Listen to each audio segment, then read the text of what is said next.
Herkese salam. Bildiğiniz kimi suallara video format şeklinde cevap verirəm. Belə bir sual verilib ki, uşağın gecə oyanır və qorxur, qışqırır.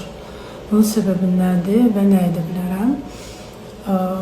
Qorxu zamanla üst-üstə yığılırsa, bastırılırsa, hər qorxduğu zamanı işlənmirsə qorxu, həllini tapmırsa, qorxu böyüyür, daha ağır qorxular üzərinə yığılır, daha ağır və fobiya çevrilir. Əgər hər qorxu zamanı qorxunun üzərinə gedib onun həllini, çözümü olarsa, uşaq ən xırda bir şeydən qorxmayacaq. Əgər fobiya çevrilibsə, artıq ağır formaya çevrilibsə, yata bilmir, dura bilmir, hər yerdə şəkil görür, nəzarət edin baxdığı filmlərə. İkinci, çəkdirin, qorxduğu nədirsə onun şəklini çəkdirin və pozitivə yönəldin. Onu güldürəcək şəkildə oynayın.